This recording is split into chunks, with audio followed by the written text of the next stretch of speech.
కుంభరాశి ధనిష్ట నక్షత్రం 3-4 పాదాలు, శతభిషం 1-2-3-4 పాదాలు, పూర్వభాద్ర 1-2-3 పాదాలు ఈ రాశిలో ఉన్నాయి. ఈ రాశి వారికి ఆదాయం 2, వ్యయం 8, రాజపూజ్యం 4, అవమానం 2. కందాయ ఫలాలు ధనిష్టకి 6-0-0, శతభిషం 1-1-3, పూర్వభాద్ర 4-2-1. ఈ రాశి వారికి ఈ సంవత్సరం చాలా బాగున్నది.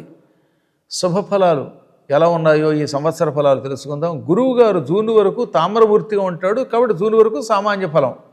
ఇక ఆ తర్వాత సువర్ణమూర్తి, దాంతో అద్భుత శుభ ఫలితాలు వస్తున్నాయి. ధనాభివృద్ధి, గృహాభివృద్ధి, కుటుంబ వృద్ధి ఉంటుంది. పిల్లల వల్ల ఆనందం కలుగుతుంది, భర్త వల్ల ఆనందం కలుగుతుంది. రాహుకేతువులు డిసెంబర్ వరకు లోహమూర్తులు గనక ఆ సమయంలో సామాన్య ఫలం ఉంటుంది. అనంతరం రజతమూర్తిగా ఉంటాడు గనక అనేక శుభాలని అందజేస్తాడు. ఈ రాశివారికి దూరదేశ ప్రయాణాలు ఉన్నాయి, తీర్థయాత్రలకు ఎడతారు.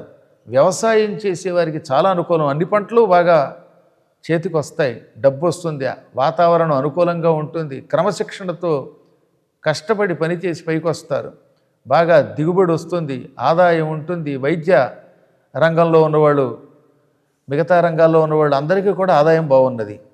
ఆరోగ్యం క్రమంగా అభివృద్ధి అవుతుంది. వృత్తిలో, వ్యాపారంలో, ఉద్యోగాల్లో పక్కవాళ్ళ వల్ల సహకారాలు అందుతాయి. కొంచెం ఆర్థిక వ్యవహారాల్లో మాత్రం జాగ్రత్తగా ఉండండి. రుణాలు చెయ్యకండి. ఒకవేళ రుణం చేసే అవసరం ఏర్పడితే కుజస్తోత్రం చేసుకుంటే ఇక ఏ విధమైన ఇబ్బంది ఉండదు. చిన్న చితక అనారోగ్యాలు వస్తాయి, శత్రువులు పెరుగుతారు, కానీ క్రమంగా తొలగిపోతారు.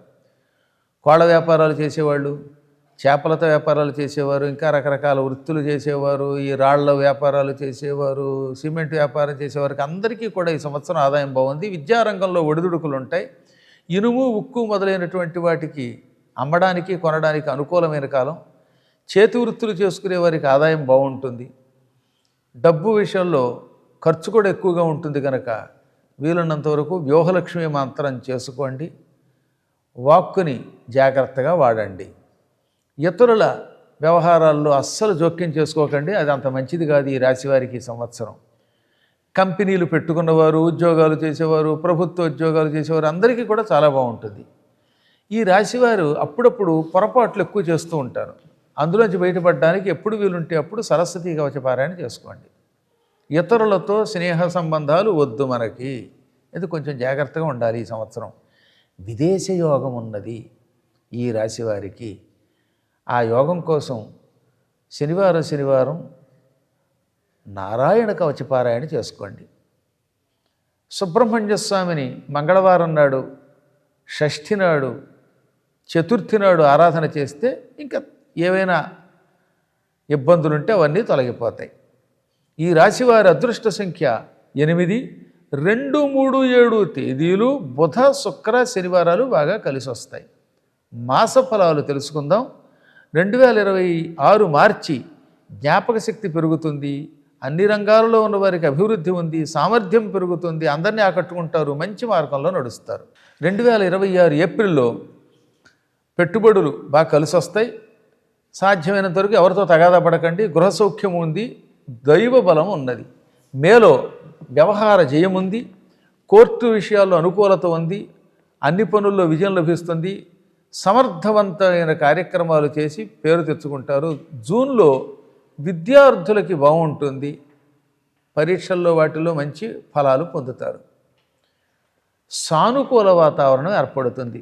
జూలైలో విదేశీ యోగం ఉంది, ప్రయాణాల వల్ల లాభం ఉంది, అనుకున్నటువంటి పనులు చేస్తారు. క్రీడారంగంలో ఉన్నవారు లాభిస్తారు. అంటే బాగా క్రీడారంగంలో ఉన్నటువంటి వాడి ఆటలాడే వాళ్ళకి బాగా డబ్బు వస్తుంది, కీర్తి వస్తుంది, విజయం లభిస్తుంది. ఆగస్టులో ఒత్తిడిని జయిస్తారు, మంచి ఆరోగ్యం పొందుతారు, హాస్య సంభాషణలు చేస్తారు, క్రయ విక్రయాలు బాగుంటాయి. సెప్టెంబర్లో స్వతంత్ర వ్యాపారులకు ఎక్కువ బాగుంటుంది. వ్యాపారంలో పోటీలున్నా అందులోంచి బయటపడతారు. సెప్టెంబర్లో అనుకూలమైన కారణాలు కనపడుతున్నాయి, అనుకూల వాతావరణం ఉంటుంది, ఆనుకూల్య ఫల అభివృద్ధి ఉంది. ఇక అక్టోబర్లో చిత్తశుద్ధితో పనిచేస్తారు, పైకి వస్తారు.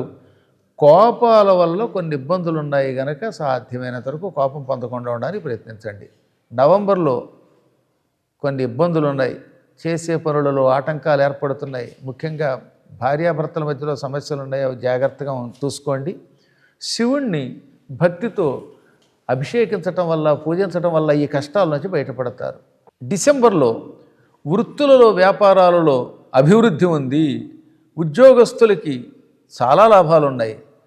కొత్త వస్తువులు కొంటారు, గృహాలంకరణ వస్తువులు కొంటారు, పోయిన వస్తువులు తిరిగి లభిస్తాయి, బంగారం బాగా కొంటారు, ఏదైనా స్థిరమైనటువంటి ఆస్తులు పొందుతారు. జనవరిలో ఆకస్మిక ధనలాభం ఉంది, కొత్త కొత్త పరిచయాలు వస్తాయి, ఉద్యోగులకి చాలా బాగుంటుంది, భార్యాభర్తల మధ్యలో ఐకమత్యం ఉంటుంది, చిన్న చితక ఆరోగ్య సమస్యలు వచ్చినా అవి తొలగిపోతాయి.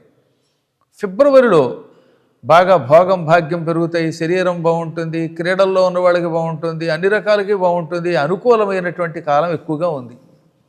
మార్చి ఏప్రిల్లో కొద్దిగా అనారోగ్యం ఉంటుంది, క్రమంగా పైకి వస్తారు. వ్యవహార జయం మొత్తం మీద కిందటి సంవత్సరం కంటే ఈ ఏడాది చాలా బాగుంది. అప్రయత్న ధనలాభం కలుగుతుంది. వీలున్నంత వరకు మీరు నారాయణ కవచ పారాయణ చేసుకోండి, రుద్రాభిషేకం చేసుకోండి.